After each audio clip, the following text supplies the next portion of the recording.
No. No, hold on. Hold on, Cassie. Look, I want you to see this before she gets past me, because this is what I'm talking about. This is the thing I've been saying for years. They give somebody like this a seat up here, and then they're surprised when the whole front of the plane smells like a market stall. The man had turned sideways in the aisle, not quite blocking it, but close enough that Nadia would have to ask him to move, which was the point.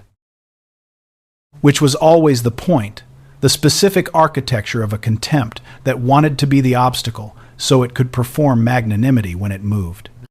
He spread his hands at her, encompassing all of her carry-on, the flat tin under her arm, the particular way she carried herself after a 22-hour journey from Edinburgh to Lagos and back.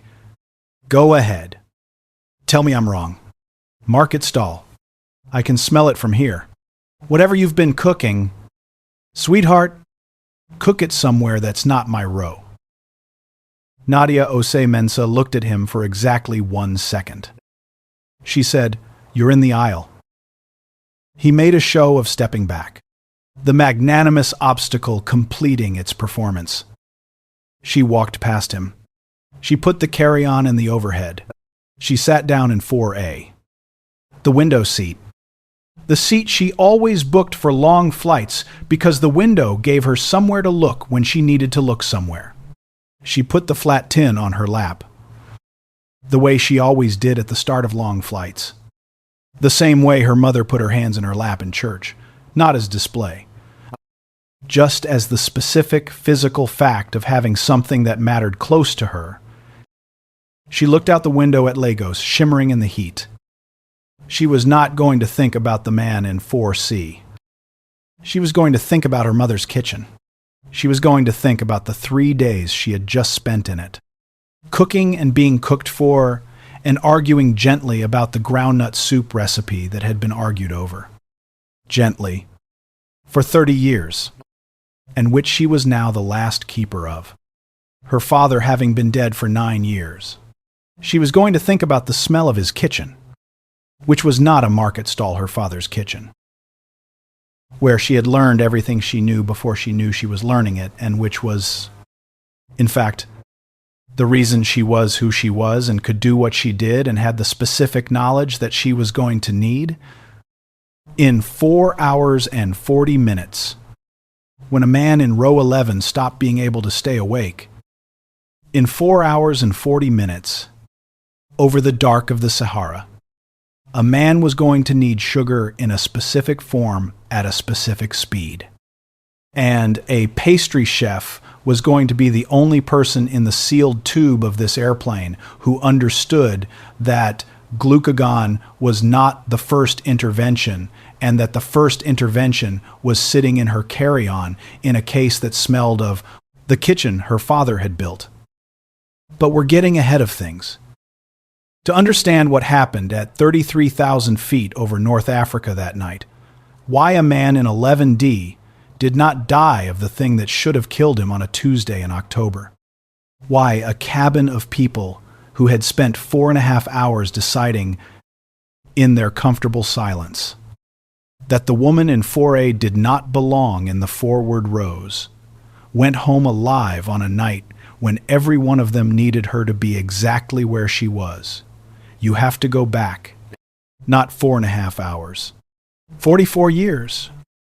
You have to go back to a kitchen in Accra, Ghana, where a man named Emmanuel Osei stood at a stove at 6 in the morning, before the house was awake, and made the soup that was going to outlive him by decades, and travel from Accra to Edinburgh in the hands of a daughter who understood, only after he died, that she had been a student the entire time. Her name is Nadia Osei Mensah. She is 44 years old, and on the night this story happens, she is a pastry chef, not the kind that made the word seem small, not the kind that assembled desserts in clean lines and called it baking, but the kind that understood the chemistry of sugar and fat and heat and time at the molecular level. The kind that had spent 20 years learning why a thing worked before she learned how to make it beautiful. She had been, before pastry school, a field nutritionist for the Red Cross for 2 years, had deployed to 3 regions, had fed people in the specific situation of people who have no food and are dying of not having it, and the combination of the field work and the culinary school and the 20 years of the bakery had produced a woman who knew more about what sugar did to the human body than most of the physicians who had passed through the forward cabin of this aircraft. Hold on to that. The chemistry of sugar, what it does in a body that needs it and doesn't have it, what form it needs to be in, how fast it needs to arrive. Because in less than 5 hours, a man in row 11 was going to need someone who understood all of this without needing to look it up. But at 7 in the evening, none of them knew that. All they smelled was the tin. Let me tell you about the tin, because the man in 4C spent a good 30 seconds performing disgust at the smell of it, and it is worth knowing what he was actually sneering at. It was a flat tin, the kind used for shortbread in Scottish gift shops, repurposed and dented from 20 years of travel. Its lid sealed with 2 strips of kitchen tape because the original clasp had broken in 2019 in an airport in Tokyo and she had never replaced it and never been going to replace it. Inside it, 6 small portions of groundnut soup, sealed in individual wax paper packets. Each one, the specific amount her father had made for her when she was sick as a child. The amount he said was the minimum. A body needed to feel that it had been cared for. She had made this batch in her mother's kitchen 3 days ago. She had made it from the recipe that her father had taught her, which was the recipe his mother had taught him, which was the recipe his grandmother had taught her, which had no written form, and had never had a written form, and existed only in the specific transmission of hands and proportion, and the particular smell of a pot reaching the right temperature. She carried it on every flight. This was not sentimentality. Or it was sentimentality. But it was also practically the best thing she had found for the specific misery of long-haul economy, even when she flew business. Which she did now. Which she had not always done, and it was the closest thing she had to her father's presence on a long journey. And she needed his presence on long journeys, because long journeys were when she thought about him most. The bag that smelled like a market stall, from the man's perspective, was a carry-on that contained a pastry case, a professional case, the kind pastry chefs traveled with, temperature-controlled. Because you did not trust airports with the things that mattered, and in the pastry case were the things she was bringing home. Glucose, gel, packets, cake flour from a specific Lagos mill that she could not get in Edinburgh, 2 bottles of palm oil, and the specific, irreplaceable knowledge she had traveled 3,000 miles to refresh, which was the knowledge of her father's kitchen and how it smelled when he stood at the stove at 6 in the morning before the house was awake. The man in 4C had smelled the palm oil and the groundnut and the specific warmth of a tin that had been carried across 20 years of journeys. And he had said, "Market stall." He was 52, and his name was Derek. And he worked in financial services. And he had made money for 30 years by assessing the value of things quickly. And he had looked at a woman carrying a tin and smelled the contents and made his assessment in 30 seconds. The way he made all his assessments. And he had been wrong in the specific and total way that quick assessments of the wrong things were always wrong. This is the story of Nadia Osei Mensah, and of Flight 709, and of what 20 years of understanding what sugar does to the human body can do when a man's body runs out of it at 33,000 feet over the Sahara. Here is what Derek did not know. Resettled into 4C with the performance concluded. And here is what the woman beside him, Cassandra, who had watched the performance with the look of a woman who had watched this performance many times and was tired of watching it, but did not know how not to watch it, did not know that Nadia had started cooking seriously at 7, in her father's kitchen in Accra, and had cooked consistently since, and had spent 8 years in Accra and London accumulating the informal knowledge of someone who had cooked for family and community and had understood, without being able to articulate it, that the understanding of food was the understanding of the body, and that the body was not separate from the chemistry, and that the chemistry was learnable, that she had studied the chemistry, not in culinary school. She had gone to culinary school at 28, after 2 years with the Red Cross, and the school had given her the vocabulary for what she already knew. She had studied it before, in her 2 years in the field, where the specific problem of malnutrition in crisis settings had required her to understand what glucose did in a depleted body, in what form it was most bioavailable, how quickly it moved from ingestion to bloodstream in different conditions, what the warning signs of a body moving toward crisis looked like before the crisis was visible. She had learned these things because she had to know them. She had been the person in the room who had to know them. She had been deployed with a team of 3 to settings where the nearest hospital was a long way, and the people who were sick needed to not be sick before they could travel to the nearest hospital. And she had been the one who sorted out the food and the glucose and the rehydration and the specific intervention that would hold a person stable enough to survive the transport. She had left the Red Cross to go to pastry school because she had understood, in the field, that the chemistry of pleasure was not separate from the chemistry of survival. That what made a body feel cared for, the specific thing, the smell and the texture and the temperature and the sweetness, was operating on the same mechanisms as what kept a body alive.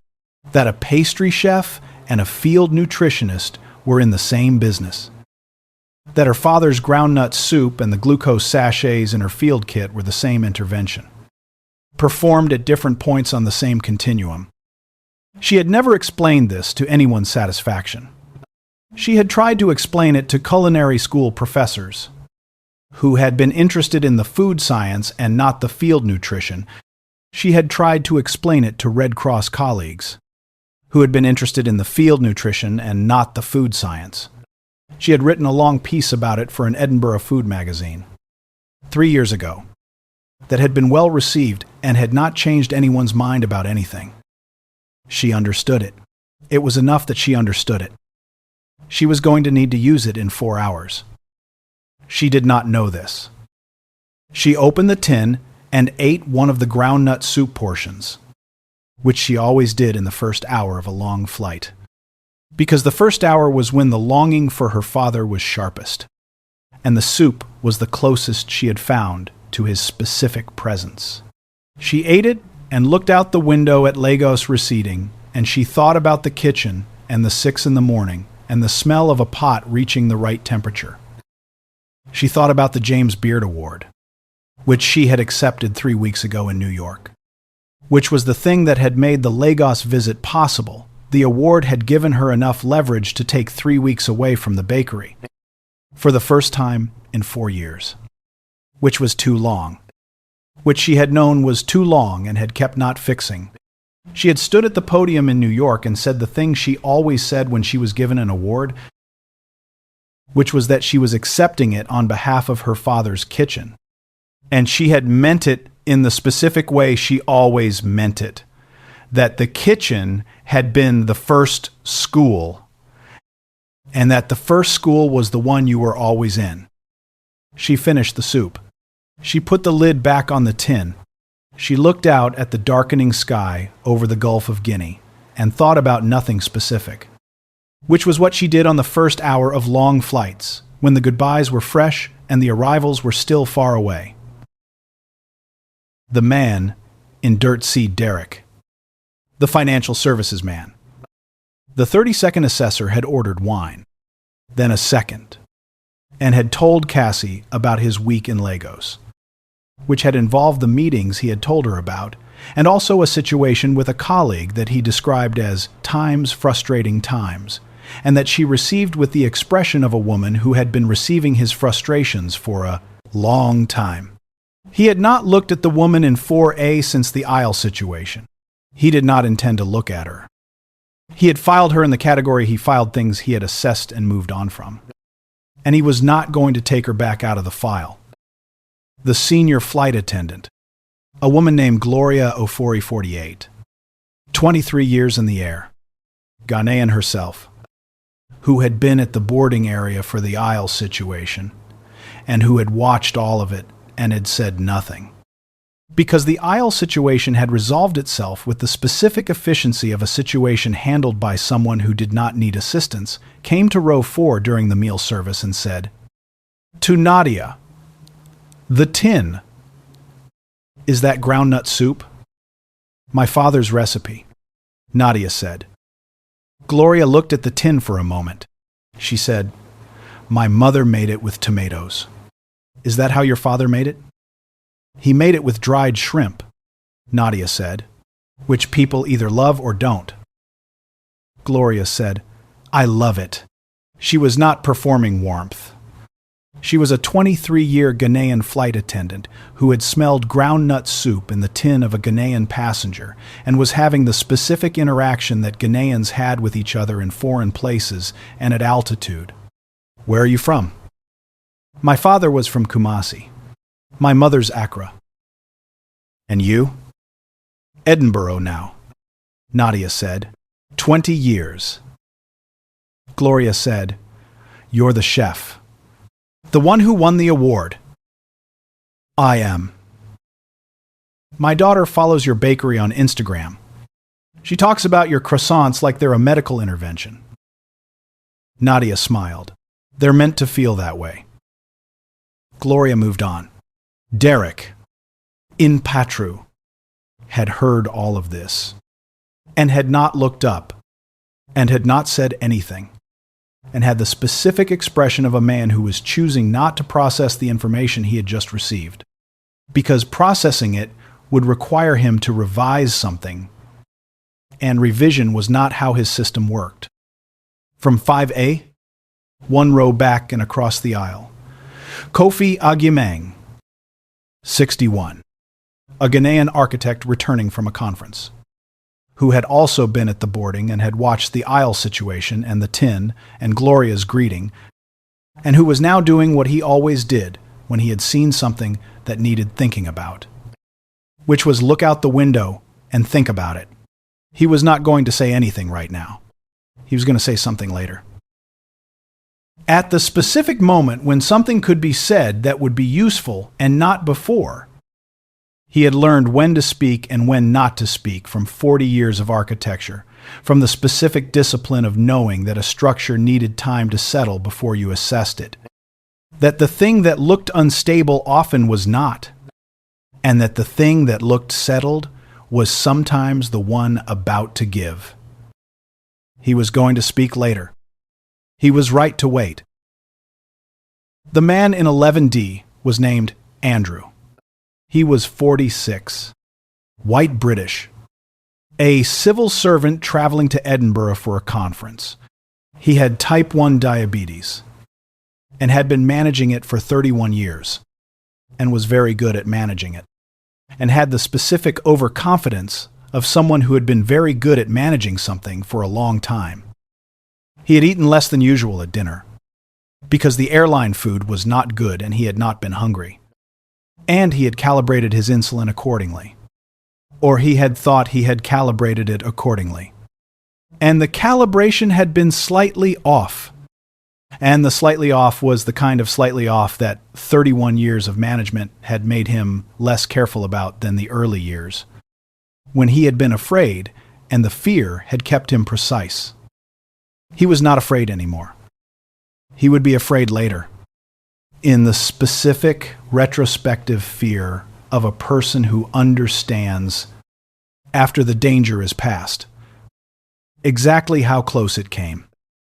His seat neighbor, Mulimot, A woman named Ruth, who worked in publishing and was reading a manuscript, and had been reading a manuscript since before takeoff, was not watching him. She would not watch him for another 40 minutes. When she finally looked up from the manuscript, he was going to be in a state that frightened her completely, and she was going to press the call button. And the call button was going to bring Gloria, and Gloria was going to come back to where Nadia was sitting. That was 40 minutes away. In the meantime, Nadia was working.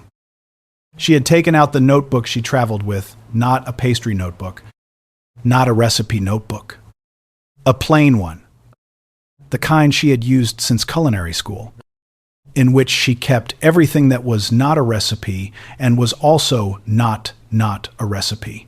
Observations, radios, the specific notes that came from thinking about the chemistry in transit. When the brain was loose from its routines and made connections it didn't make in the bakery, she was writing about the groundnut soup, about what happened to the specific fatty acids in the palm oil when they were paired with the dried shrimp protein, about why the combination produced a specific satiety that lasted longer than either ingredient alone, and what the mechanism was, and whether the mechanism was relevant to a product she had been thinking about for a year. She was always working. This was the specific fact of the bakery. The bakery was open 5 days a week, and on the other 2 she was testing, and on the flights she was thinking about the testing, and there was no day that was not, in some form, the work. She had made peace with this in her 30s, and had stopped making peace with it in her 40s. When she had understood that peace was the wrong frame, you did not make peace with the work. The work was not a thing you needed to make peace with. The work was the thing that made everything else have the shape it had. She wrote. She looked out the window at the darkness over the Sahara. The darkness that was not dark, but a deep dark navy streaked with occasional light, and occasionally far below. The specific cluster of light that was a city or a highway or something else that had gathered enough people in one place to be visible from the altitude. She thought about her father's kitchen. She thought about 6 in the morning and the sound of the pot. She thought about what it meant that she had been carrying his soup for 9 years, since he died, to every country she had traveled to for work, and that she had carried it on this trip and had refilled it in his kitchen, in her mother's kitchen, now, but still his kitchen, still organized the way he had organized it. Still, with a specific drawer that he had designated for the groundnut cakes and that her mother had kept the same, because changing the drawer would have been a different kind of loss than the loss of the man. She was still thinking about this when Gloria appeared at the front of the cabin with a specific expression and said, quietly, "Is there anyone with medical training in the forward cabin?" Nadia had the tin in her hand before she was fully standing. Andrew was in the state that severe hypoglycemia produced before unconsciousness, the specific state that 31 years of managing diabetes had. In Andrew's case, slightly delayed his recognition of, because his warning signs were suppressed in the way that long-term diabetics sometimes found their warning signs suppressed. The hypoglycemia unawareness that developed when the body had been through the cycle often enough that it stopped sending the early signals. He was pale. He was sweating in the specific way, not warm sweat. Cold sweat. The sweat of a body trying to address a problem with the wrong tools. He was confused. In the specific way of a brain that was not getting the glucose it needed to run the operations that looked from the outside, like awareness and coherence. Ruth had put down her manuscript. Ruth had pressed the button. Gloria had come and assessed and come forward to the cabin. There was no physician in the forward cabin. There was a physiotherapist, a woman named Diane, 7B, who had medical training, but not the specific medical training that this required. There was the medical kit, which had glucagon, which Diane was looking at with the expression of someone who had theoretical knowledge of glucagon and had never administered it. Gloria said to Nadia, "He's diabetic. Low blood sugar." "How low?" Nadia said. She was already moving. "We don't have the kit has a glucometer, but we haven't." "Do it now," Nadia said. "Get the reading while I look at him." She went to 11D. She looked at Andrew with the eye that the field work had given her, the eye that read a body's state the way a baker read dough through the surface, for what was happening underneath. She assessed the level of consciousness.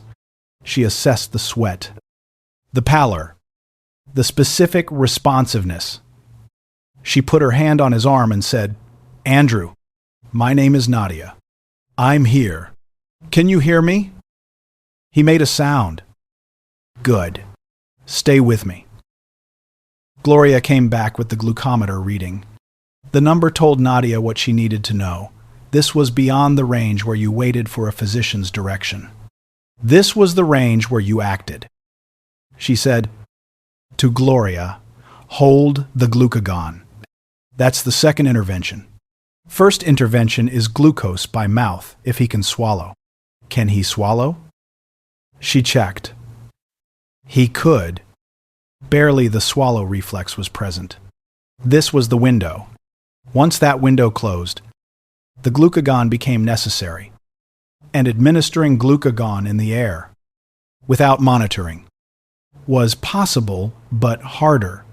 The window was what she had, and the window required glucose in the right form right now. She opened the pastry case. Not the groundnut soup, the glucose gel packets. She always traveled with glucose gel packets. Had since the Red Cross years, the habit of a woman who had spent 2 years knowing that you never knew when someone near you would need glucose, and in what form. And the gel form was the fastest absorbing and the most controllable. And she had 15 packets in the case, because she had learned in the field that you brought more than you thought you needed.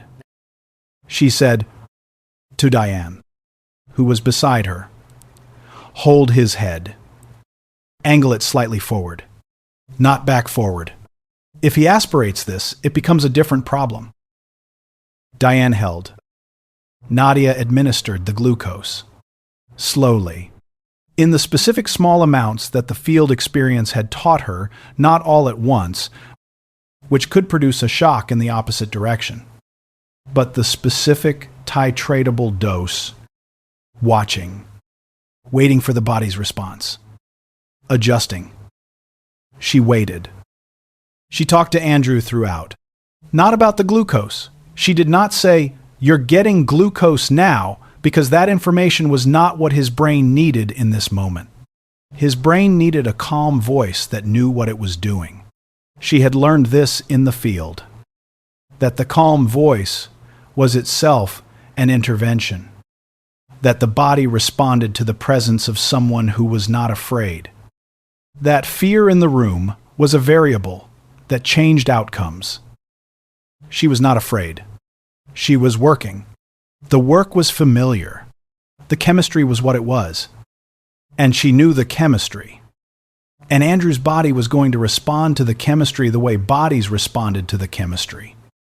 And the timeline was what it was. And she was going to stay in the timeline with him. 3 minutes. 5. The color started coming back. Not dramatically, it was not a movie. It was chemistry. And chemistry moved at the pace that chemistry moved, but it came. The pallor eased. The sweat changed character, becoming less cold. 8 minutes, Andrew said, distinctly. "I'm what happened." "Your blood sugar dropped," Nadia said. "You're coming back. Stay still for another few minutes." He said, "I had the insulin, and then I didn't eat enough at—" "I know." She said, "We can talk about it when you're steadier. Right now, just breathe and let the glucose work." He breathed. Gloria ran the glucometer again at 10 minutes. The number was better. Not safe. Not the number you wanted Andrew to be at when the plane landed, but better. moving in the right direction. The specific improvement that meant the first intervention had worked, and the second intervention was not going to be needed. She gave him 2 more gel packets. Slower this time. The maintenance dose. She gave him from the pastry case. 2 ginger biscuits. She always had ginger biscuits, because the specific combination of glucose and ginger worked on nausea in a way that glucose alone did not. And recovery from a hypoglycemic episode often came with nausea. And she had been treating this combination for 22 years. He ate the biscuits. He said, "Thank you. God, thank you. Who are you?"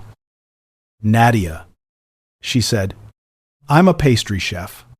I'll explain later why that's relevant." He almost laughed. Almost. She stayed at 11D for 40 minutes, until she was confident in the trajectory. Gloria hovered. Diane, the physiotherapist, who had learned more in 40 minutes from watching Nadia work than she had learned in the corresponding unit of her physio training, stayed close and was useful when asked. Ruth, who had put down the manuscript for good, held Andrew's hand when Nadia suggested it. Because presence mattered, and Ruth's presence was available. The flight attendant crew for the rear cabin, a young man named Felix, had been moving quietly through the rows, managing the ambient anxiety of a cabin that had seen medical attention happening and was doing the thing cabins did when medical attention was happening, the specific combination of not wanting to stare, not being able not to know. Felix was good at this. He had the manner of someone who communicated times, everything is being handled times, without ever saying so. And the manner was genuine. Because he had worked with Gloria long enough to know that if Gloria was managing something, it was being managed. When Nadia came back to 4A, she sat down and opened the tin and ate the second portion of groundnut soup. Because she had just used a significant amount of her specific energy on Andrew and her body knew what it needed. She ate it and looked out the window at the Sahara. Visible now in the specific way of the Sahara, in clear conditions, the vast, pale emptiness. The occasional dark shape that was a mountain range. The complete absence of the light clusters she had been watching over the Gulf of Guinea. She thought about her father. She thought about the Red Cross and the field work, and the 18-year-old who had stood in her father's kitchen at 6 in the morning watching a pot and not knowing she was taking a course that was going to matter. 44 years later, over North Africa. She thought about what it meant that the pastry case and the field kit had, in the end, been the same case. That the glucose gel she carried for baking and the glucose gel she would have carried for deployment were the same packets. That the knowledge of what form glucose needed to be in and how fast it needed to move and what the body did when it didn't have it and how to read the state of a person who was losing the chemistry that kept them thinking that. This knowledge had come from her father's kitchen, via the Red Cross, via 20 years of pastry, and was sitting in the pastry case under the seat of an airplane over the Sahara, waiting to be the thing that was needed. The things you carried, where they came from, why they were there. She looked at the tin. She thought, "Dad, do you know what just happened up here?" She thought he might. Derek, in Patru, had also seen what happened. He had heard the initial activity, had heard Gloria's quiet request for medical assistance, had heard the movement in the cabin, and had craned slightly, in the way of someone who did not want to be seen craning, and had seen the woman from 4A at the back of the forward cabin, kneeling beside a row, doing something with her hands, the pastry case open beside her. He had watched, not admitting to himself that he was watching. He had seen the 40 minutes. He had seen Andrew's color come back. He had heard, from the row in front of him, Kofi Ajimang say quietly, 2. No one in particular, or to Cassie, who was seated between them and was also watching. She knew what to do. She had everything she needed. It was in the case. Derek had not responded to this. He was doing the specific, uncomfortable work of sitting with a specific and uncomfortable knowledge that the woman he had described as smelling like a market stall had been carrying. In the case that produced the smell. The thing that had kept a man alive over the Sahara. That his 30-second assessment market stall. Wrong seat. Sweetheart had been an assessment of a pastry case from a 2-time James Beard Award winner who had previously spent 2 years feeding people in crisis settings for the Red Cross. He was doing this work quietly, which was his style, and badly, which was also his style, because doing it well would have required him to say something out loud. And he was not yet in the place where he could say something out loud. Cassie was in that place before him. Cassie, who had received his frustrations for 20 years and had tired of receiving them and had not found a different way, was sitting in the middle seat, watching a woman come back from having saved a man's life and eat groundnut soup from a tin. And something in Cassie was doing what it had been threatening to do for some time. The dam was not breaking tonight. The dam rarely broke on a timeline that was convenient. But a crack was forming. And the crack was going to widen. And the widening was going to happen at a pace and in a way that was going to be Cassie and Derek's business, and not this story's business. What was this story's business? Cassie looked at the tin in Nadia's lap. She said, "Across, Derek." Quietly, "Is that your dinner?" Nadia looked at her. She assessed the question not hostile, genuinely asking, the specific curiosity of a woman who had been sitting next to the contempt and was choosing, for the first time in a long time, a different direction. She said, "It was my father's recipe. I made it at my mother's house before I flew home." To Edinburgh? "I have a bakery in Edinburgh. I was visiting my parents, my mother in Accra." Cassie said, "I read about the bakery in the weekend supplement last year. The croissant." Nadia said, "The croissant." They said the lamination was different. Something about the butter temperature. The butter has to be exactly the same temperature as the dough. Nadia said, "Most people work too cold. If the butter is harder than the dough, it shatters. If it's softer, it bleeds. The layering only works when they're the same." Cassie was quiet for a moment. She said, "And the groundnut soup, was that in the article?" "The article was about the croissant." Nadia said, "The soup is private." A pause. Cassie said, "It smells wonderful." "I know," Nadia said. She said it without edge, just the fact of it. Derek had heard all of this. He was looking at the back of the seat in front of him. He was the specific thing that a man was when he had been a loud voice for a long time and the loud voice had been wrong, and he was in the moment just before the moment when he would have to do something about that. And the just before was deeply uncomfortable and he had not found a way through it yet. He was not going to apologize on this flight. He was going to get there, eventually. Through the specific process of a man dismantling a 30-year mechanism for assessing value, which was a long project and a messy one, and was going to cost him things he was not ready to give up tonight. But the project had started. And the project was real. And the starting was the whole of what was available tonight. He would get there. At the gate in Edinburgh, Andrew found Nadia. He had waited, he had been in the back of the plane, and he had waited for the crowd to thin.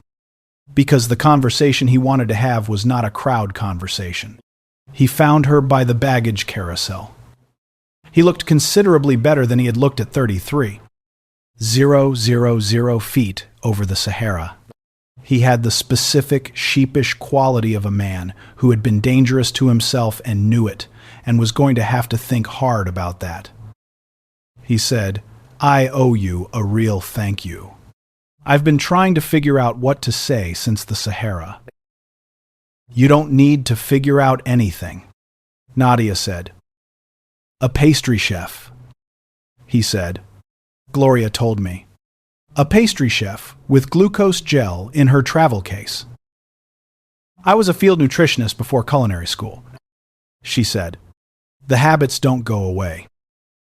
He said, "I've been managing this for 31 years.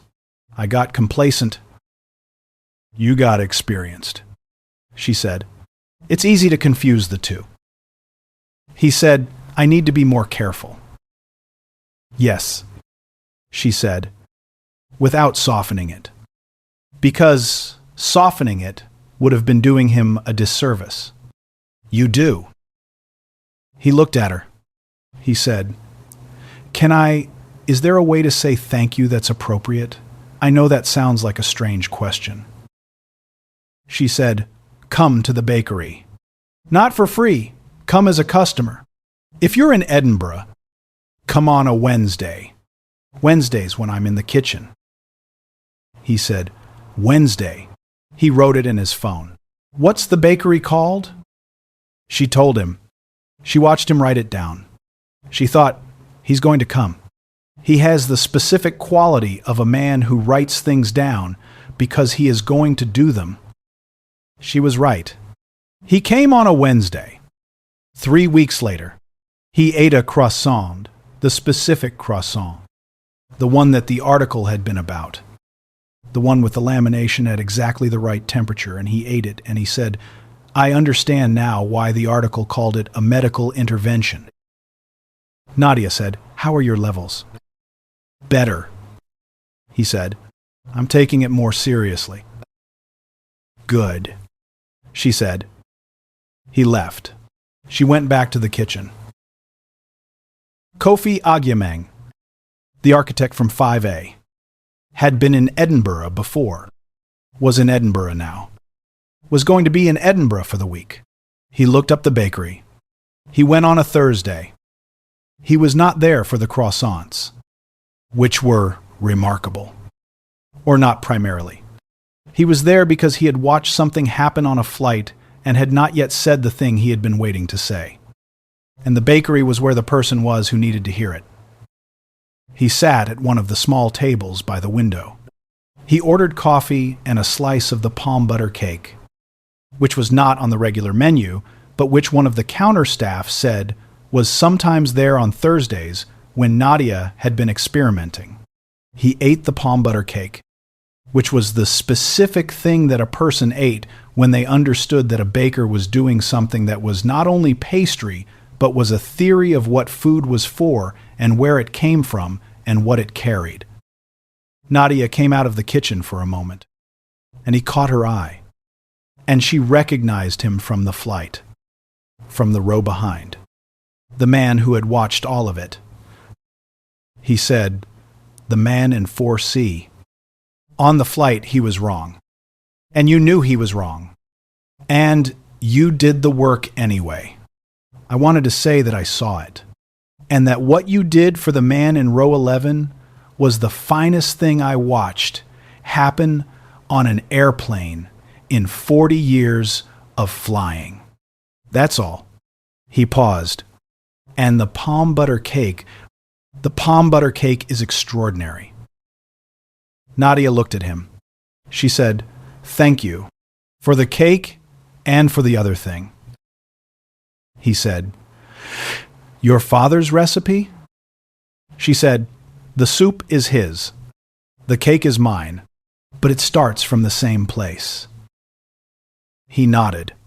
He finished the coffee. He looked out the window at Edinburgh in the autumn, which was a particular quality of light and gray that he, as an architect, had opinions about. He said, "If you ever need someone to look at the building, the bakery, the structure, I do that for free. for places that matter.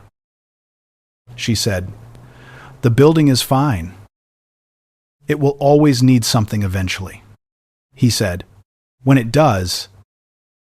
She said, "When it does?" He left. He came back. Once. The following year, to look at the east wall, which had developed a minor issue with the pointing, and he sorted it for free, as promised. And they had coffee afterward and talked about what buildings were for and what food was for, and found that they were talking about the same thing. The tin was still on the shelf in Nadia's kitchen in Edinburgh. She had washed it out and restocked it for the next trip. Different soup. Same recipe. The same transmission from her father's hands through hers that it had been every time. For 9 years. She was going to Lagos again in the spring. She had started going once a year after her father died, and had kept going, because her mother was there, and because the kitchen was there, and because the kitchen was the school, and the school was the thing she was still in. She was going to make the soup again in her mother's kitchen. She was going to put it in the tin. She was going to carry it home on the plane. She always carried it home. She was going to keep carrying it home. That was the ritual, and the ritual was the work, and the work was the school, and the school was her father's kitchen at 6 a.m, with the smell of a pot reaching the right temperature. She had been a student in that kitchen for 44 years. She was going to keep being a student in it for as long as her mother kept the kitchen the way he had arranged it.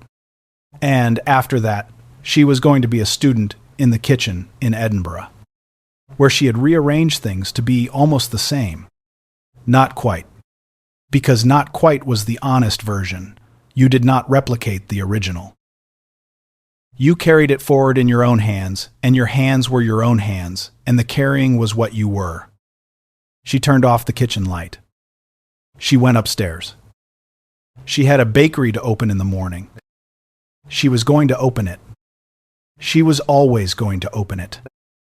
That was the whole of it. There is one more thing to say, and it is about what was in the pastry case.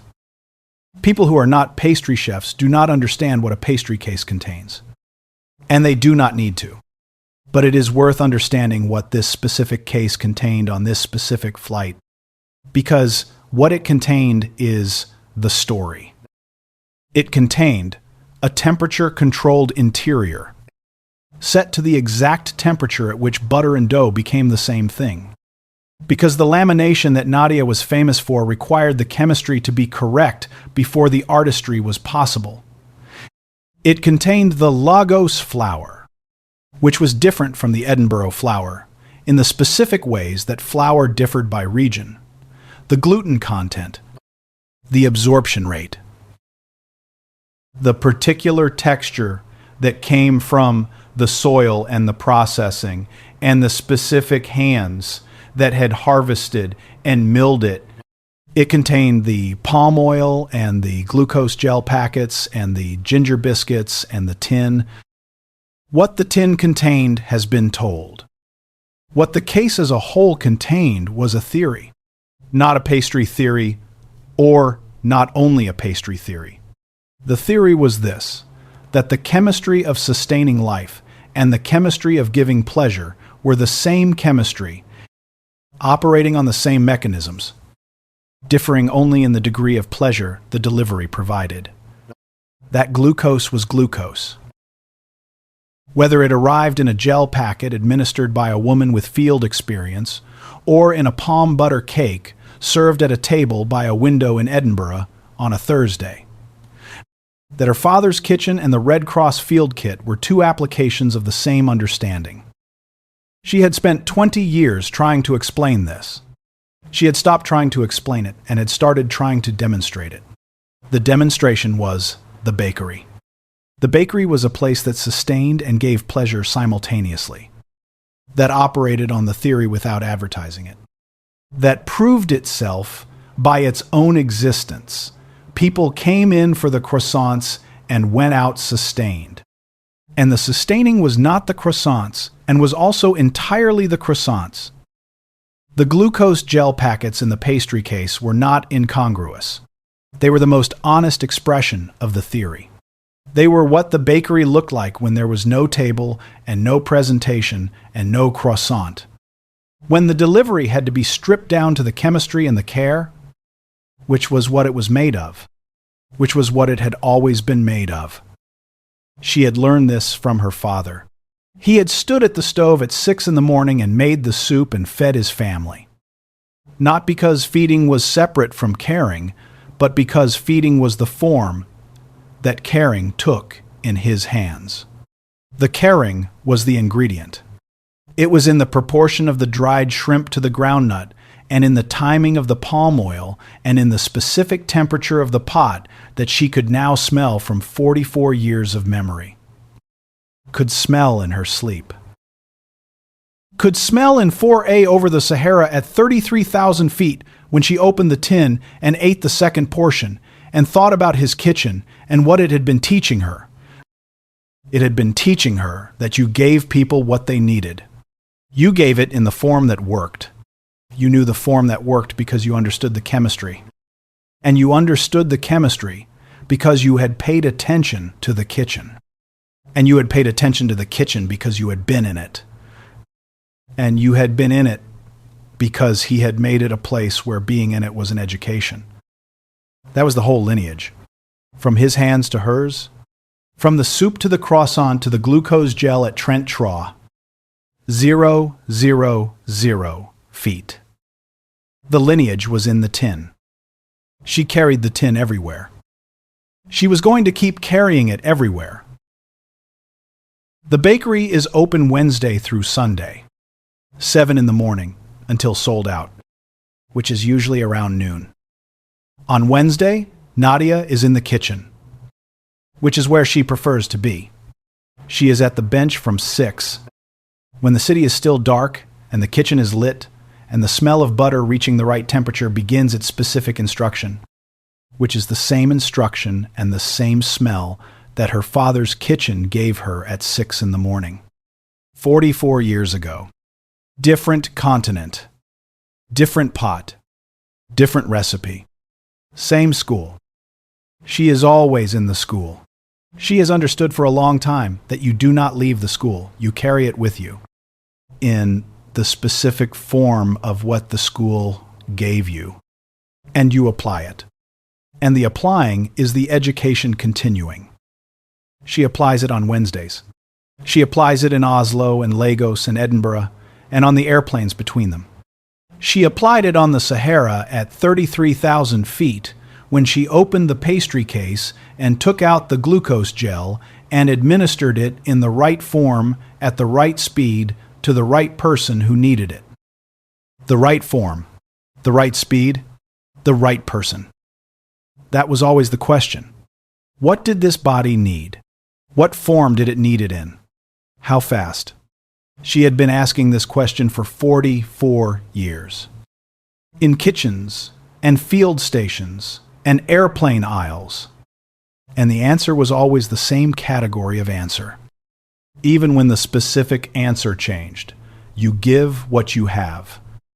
In the form that works. At the speed the body requires. And you stay with the person while they receive it. And you do not make a production of the giving. Her father had not made a production of the giving. He had made soup, and he had given it, and he had gone back to whatever the day required. She had been watching this her whole life, and had not known she was watching it, and had known she was watching it, and had known it mattered, and had not known how much it mattered. And now she was 44, and she knew how much it mattered. And she was carrying the tin. She opened the bakery at 7. She was behind the counter when Andrew came in on his Wednesday. 3 weeks after the Sahara. She recognized him. She had been looking for the color to come back into a face she had watched lose it. And she had not been certain it would be his face specifically that walked in. But she had been certain someone would walk in, because this was what she had built, and this was what she had built it for. He walked in. The color was back. She said, "Wednesday." He said, "Wednesday." He ordered the croissant. He ate it at the table by the window. He did not look like a man who had nearly died over the Sahara. He looked like a man eating a croissant at a table by a window on a Wednesday morning in Edinburgh, which was what he was, which was what he was going to keep being for as long as he took better care of the chemistry. She went back to the kitchen. The chemistry was always there. In the croissant and in the glucose gel and in the tin and in the pot on a stove in Accra at 6 a.m, with her father's hands and the sound of the soup and the specific smell of a thing reaching the right temperature. She was in the kitchen. She was always in the kitchen. The kitchen was the school, and the school was everywhere, and she was a student in it every day, and she was going to be a student in it for the rest of her life, learning what sugar did to the human body, what warmth did, what the smell of a thing that someone made for you with care did, what the form of the delivery did, what the presence of a person who was not afraid did. When a body was in need of the thing that only the chemistry and the care could give. She knew all of this. She was going to keep learning it. That was the whole thing.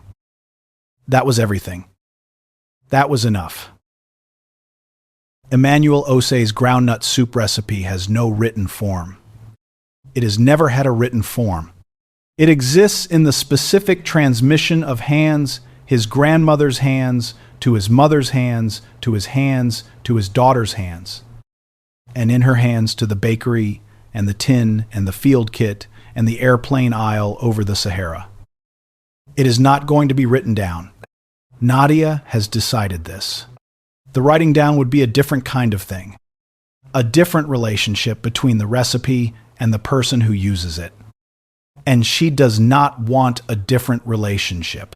She wants the relationship that requires her to stand in the kitchen and pay attention, which is the relationship the recipe has always required, which is the relationship that taught her what she knows. She makes it in Lagos when she visits, in her mother's kitchen. She makes it in Edinburgh sometimes, when she has the ingredients and the time. She made it on the Wednesday after Andrew came in, because it was a Wednesday, and because she had been thinking about the Sahara, and because she was a person who thought with her hands. She ate a portion at the bench in the kitchen. At the end of the day, after the staff had gone, she put the tin on the shelf where the tin lived when it was in Edinburgh. She thought about her father. She thought, "This is the thing you gave me. This is how far it has gone." She thought he would have been pleased. She thought he would have said, "Go further."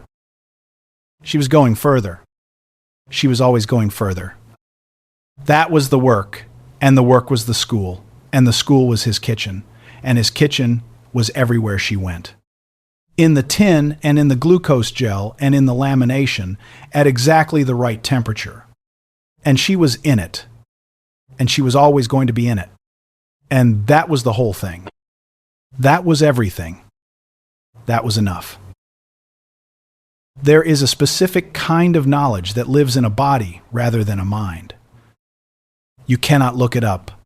It was not taught in the way that things are taught. It was transmitted in the way that things were transmitted before there was writing, which is through the specific, repeated, embodied experience of doing a thing alongside the person who already knew how to do it, until the knowing moved from their hands into yours and became yours, distinct from theirs, carrying their origin, and your addition, Nadia's knowledge of what a body needed of sugar and its forms, of absorption rates, of the difference between a body that was failing and a body that was getting help, was this kind of knowledge. It had come from her father's kitchen and from the Red Cross field stations and from 20 years of standing at a bench with butter and flour and sugar, and it had accumulated in her hands, literally in her hands, in the specific sensitivity of her fingertips to temperature and texture that 20 years of lamination had built, and in the specific speed of her eye, to recognize the state of a thing that was not yet right, whether the thing was a doe or a person. She had used this knowledge on an airplane over the Sahara. She had not needed to think about it. The knowledge had been in her hands, and she had let it run. And it had run correctly, and a man had been alive in Edinburgh 3 weeks later, eating a croissant. This was what the first school gave you, if you paid attention in it. Not information. Capacity. The capacity to do the specific thing in the specific moment without consulting anything, because the thing was in you and had been in you long enough to be yours. She had been paying attention in her father's kitchen since she was 7 years old. She was going to keep paying attention in kitchens for the rest of her life. The rest of her life was going to be a long time. If the bakery was any indication, and the bakery was, she opened it at 7 every Wednesday. And she was behind the counter. And the butter was at the right temperature. And the dough was at the right temperature. And the lamination was going to be correct. And the croissants were going to be what they were, which was the clearest expression she had of what she knew and what she had been given and what she was doing with it. She was doing something with it. She was always going to keep doing something with it.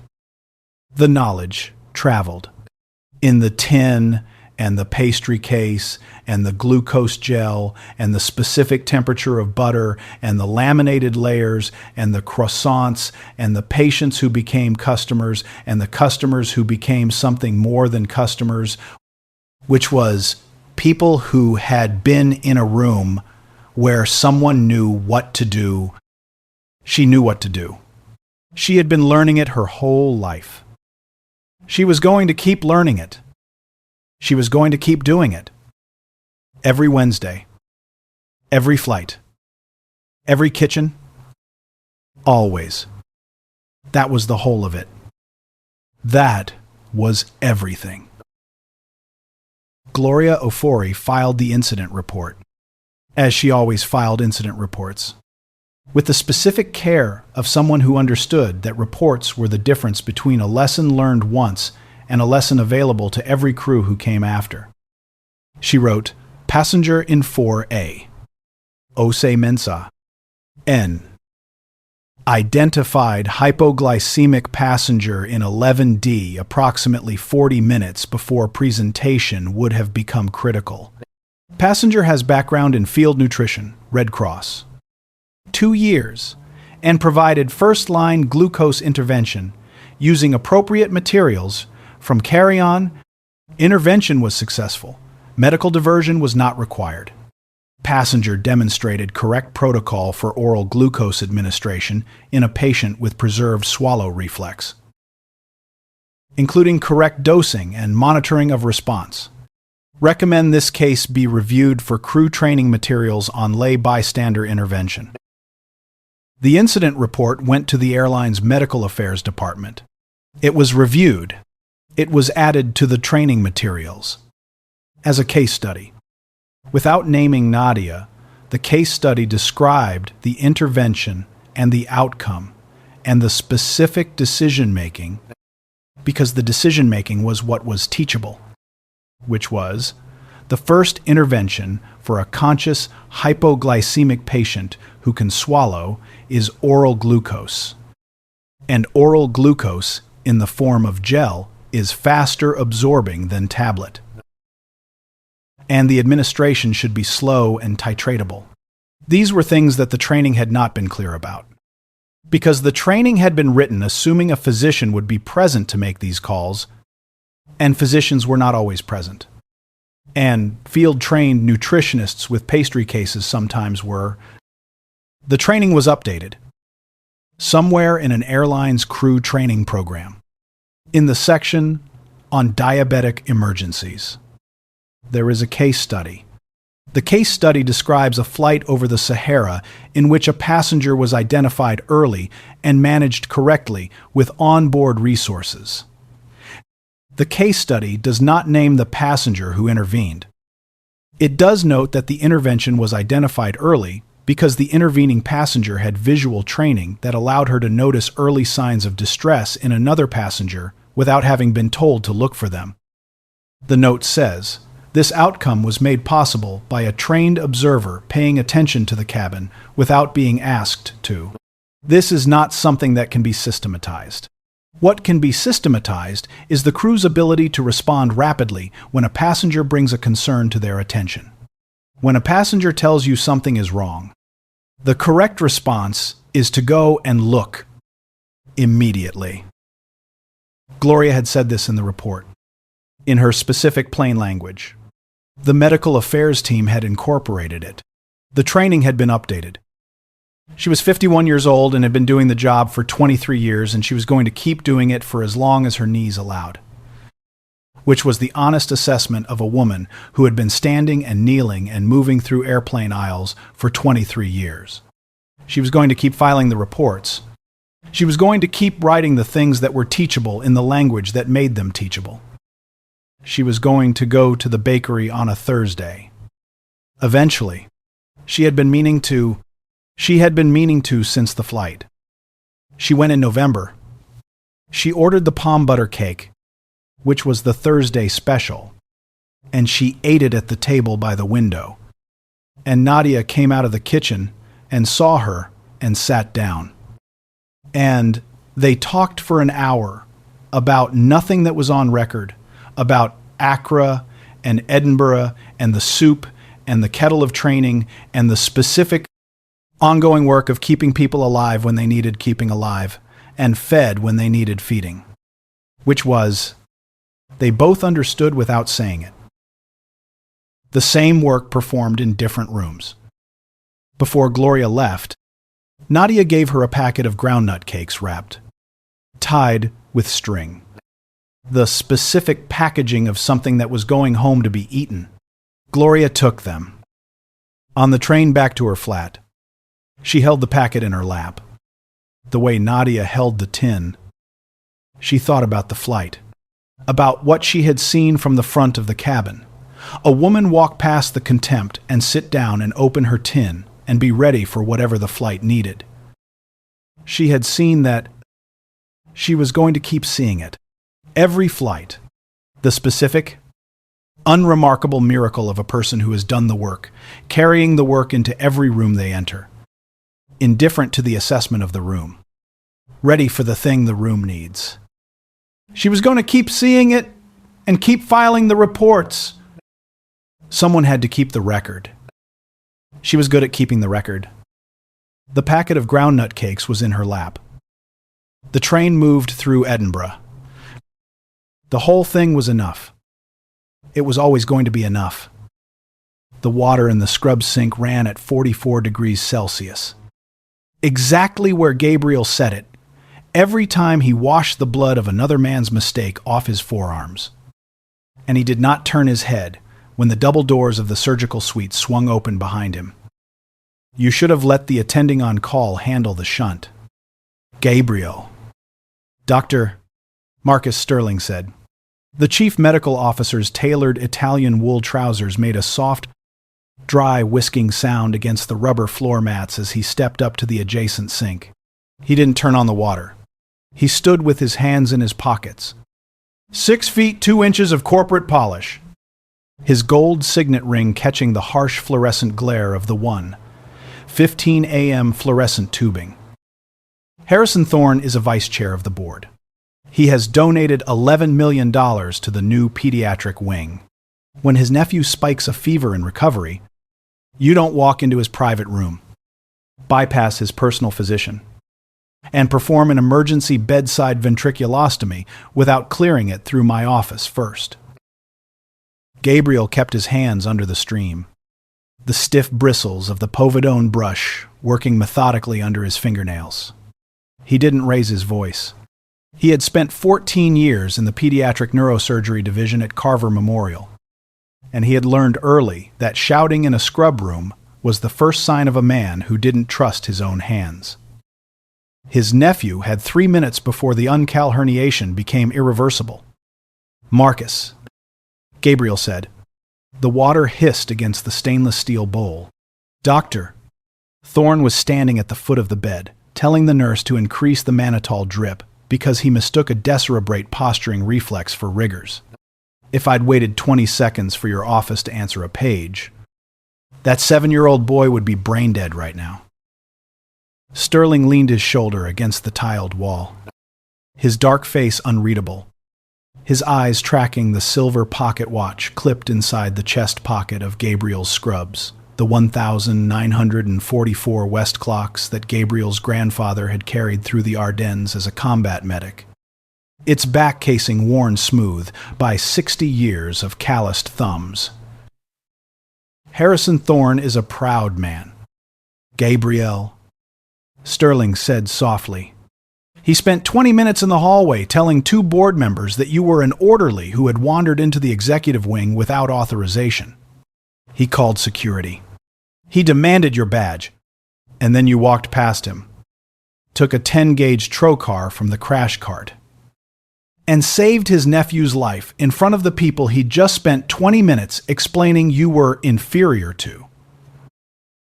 He can be as proud as he wants on his own time, Gabriel said. He backed through the swinging doors into the recovery room, his wet hands held high above his chest. On my floor. The children breathe first. Everything else comes second. That's a very expensive philosophy. Sterling called after him through the narrowing gap between the doors. Let's see if it survives the 8 a.m. executive committee meeting. The call room on the 4th floor smelled of old coffee and bleach. A 6x8 closet fitted with a vinyl cot and a single desk that hadn't been leveled since the North Wing was built in 1991. Noah was asleep on the cot, his 10-year-old legs folded at an awkward angle under a blue hospital blanket. His science textbook, open face down on the floor, beside a half-empty box of apple juice. His breathing was deep and rhythmic, the steady cadence of a child who had grown up learning to sleep through crash cart pages, code bells, and the heavy footfalls of night shift staff in the hallway outside. Gabriel sat on the edge of the cot, the vinyl groaning under his weight, and reached down to pull the blanket up over his son's shoulders. He took the silver pocket watch from his scrub pocket, his thumb moving instinctively over the shallow. Hand-engraved lettering on the back casing. First, do no harm. Second, hold the line. His grandfather had given him the watch the day Gabriel passed his board exams in Chicago. 3 years before the old man died in his sleep in the house he'd built with his own hands in South Bend. A surgeon's hands are just tools. Gabe. The old man had told him, sitting on the porch with the smell of pipe tobacco hanging thick in the summer evening.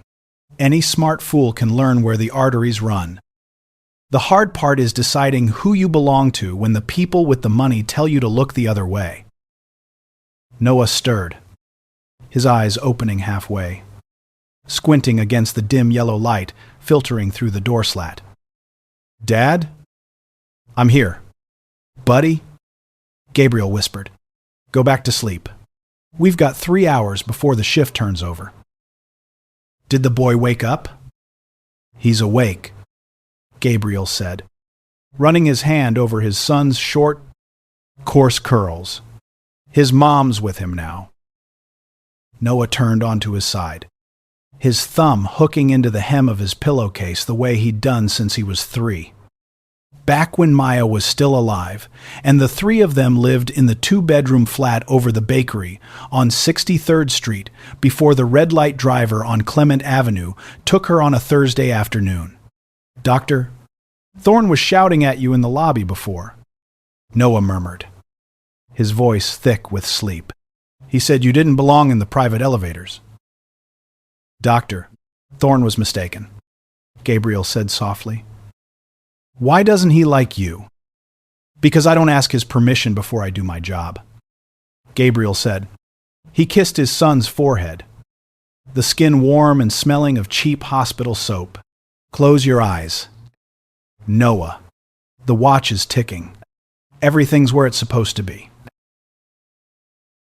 The alarm in Pediatric Intensive Care Unit Bay 4 didn't ring with the rising chime of a monitoring lead coming loose. it dropped directly into the flat. Continuous screech of a sustained intracranial pressure spike above 35 millimeters of mercury. Gabriel was down the hallway before the second chime sounded, his rubber-soled shoes silent on the linoleum. Rounding the corner into Bay 4 just as nurse Brenda Vance was reaching for the manual bag valve mask hanging beside the headboard. The patient was an 8-year-old girl named Maya Lynn. Her small body rigid against the crisp white sheets, her eyes fixed and dilated, her heart rate dropping into the 40 BPM bradycardic trough of a Cushing's response. She was fine 20 minutes ago. Dr.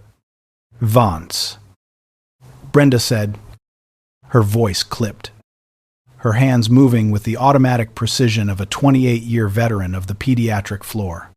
ICP was sitting at 12, then the shunt telemetry spiked to 40, and her pupils blew. Gabriel was already at the bedside, his penlight flashing across the girl's left eye. "Where's the drain kit?" "It's not a standard drain," Brenda said, her jaw tightening as she handed him the sterile gloves. "She's part of the new clinical trial. Dr. Thorne implanted the ChronoFlow microshunt 3 days ago. The protocol says we aren't allowed to tap the reservoir without authorization from the principal investigator." "I don't care about the protocol," Gabriel said, ripping the sterile paper off the 10-gauge needle with his teeth. "The shunt is occluded. The ventricular system is filling with cerebrospinal fluid. And if I don't relieve the pressure in 40 seconds, her brainstem is going to herniate through the foramen magnum."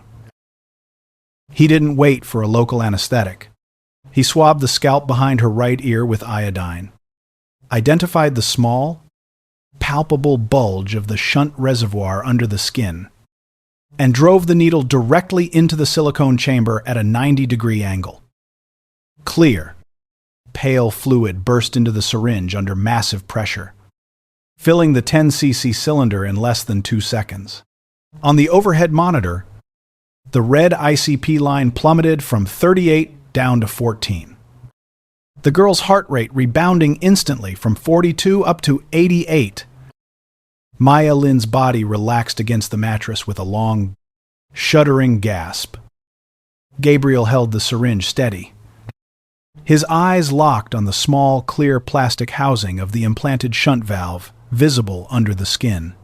Through the thin silicone casing, he could see a dark, granular silt clogging the microscopic pore of the flow control diaphragm, a mechanical failure, not a biological occlusion. "Look at that valve, Brenda," Gabriel said softly. Brenda leaned closer, her glasses slipping slightly down the bridge of her nose. She looked at the dark silt inside the valve, then up at the serial number printed on the girl's wristband, CF8821B. "Batch 7B, she whispered. Her face went pale under the harsh overhead lights. "That's the same lot number as the boy in Bay 2 who spiked a fever yesterday. And the girl in Bay 6 last Thursday," Gabriel said. He pulled the needle back 3 millimeters, securing the temporary external line with a strip of silk tape. "This isn't a biological reaction. The synthetic coating on the internal valve is degrading inside the ventricular fluid and shedding particulate into the outflow tract." Dr. Thorne said batch 7B was cleared by the FDA fast track 2 weeks ago, Brenda said. Her hands were trembling slightly as she capped the fluid sample. He signed the implantation orders himself. "Dr. Thorne owns 22% of the biotech firm that manufactured the valve," Gabriel said, stripping his gloves off and dropping them into the biohazard bin. "Where are the raw telemetry logs for the trial patients?" "They're locked," Brenda said, her voice dropping to a whisper as she glanced toward the open door of the bay. "Dr. Sterling changed the access codes on the electronic health record system yesterday afternoon. Nobody on the floor can view the raw sensor data anymore.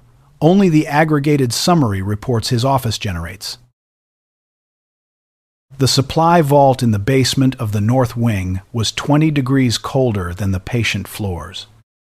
A concrete cavern filled with floor-to-ceiling steel shelving units holding thousands of sealed, sterile boxes, intravenous bags, and surgical trays. Gabriel found Brenda standing between rack 14 and rack 15, holding a blue plastic storage bin filled with red-tagged medical devices that had been removed from patients over the preceding 6 weeks. "I wasn't supposed to keep these," Brenda said, her voice echoing softly off the bare concrete walls. She picked up a small, sterile plastic pouch containing a discarded chronoflow valve, its internal chamber filled with the same dark, granular silt Gabriel had seen in Maya Lin's head 20 minutes earlier, when Dr. Sterling issued the administrative order to update the trial logs last month. He told us to send all explanted hardware directly to the manufacturer's lab in Boston for analysis. But I've been on this floor since before Sterling was in medical school. Gabriel, I know what happens to hardware when it leaves this building. Gabriel took the pouch, turning it under the single bare bulb hanging from the ceiling conduit. How many of these valves have come out of trial patients since August? 4. Brenda said. All 4 showed the same degradation. All 4 had batch 7B serial numbers. I wrote 3 incident reports on the hospital's internal safety portal, but every time I submitted one, the ticket was marked Resolved Administrative Review within 2 hours and removed from the active log. Who marked them resolved? The login ID on the audit trail was MS4412. Brenda said. Gabriel closed his eyes for a second. MS 4412. Marcus Sterling's personal administrative credential. He's hiding the failure rate so the FDA approval doesn't get suspended before the merger goes through. Gabriel said. Thorne's firm is being acquired by Apex Medical next month for $85 million. The acquisition is contingent on the chronoflow valve maintaining an adverse event rate under 2% during the clinical trial phase. If the real failure rate is 4 out of 12 patients, Brenda said, her voice breaking, the actual adverse event rate is 33%. It's not a medical device. Gabriel, it's a ticking bomb inside those children's heads. How many children in this building currently have a batch 7B valve implanted? Brenda looked down at the concrete floor. 7, she said. 3 in the PICU. 2 in step-down. And 2 scheduled for discharge tomorrow morning. The corridor leading to the medical records archive at 3:30 a.m. was lined with rows of disused steel filing cabinets and old gurneys waiting for auction. The floor tiles unpolished and stained with decades of machine oil. Gabriel was 10 feet from the heavy fire doors of the archive room when the shadow at the end of the hall shifted. And Dr. Harrison Thorne stepped out from behind a row of tall storage lockers. Thorne was 61, dressed in a gray cashmere sweater over his scrub pants. His silver hair immaculate despite the hour. His pale, thin-lipped face holding the specific, quiet arrogance of a man who had never in his life had a decision questioned by someone he considered his inferior. Beside him stood Raymond Vance, the hospital's chief of security, a retired state trooper 6 feet 4 inches tall, his leather holster creaking softly as he shifted his weight. You're a very persistent man. Dr. Vance, Thorne said. He didn't raise his voice. He spoke with the flat, polite cadence of a professor explaining an obvious principle to a slow student.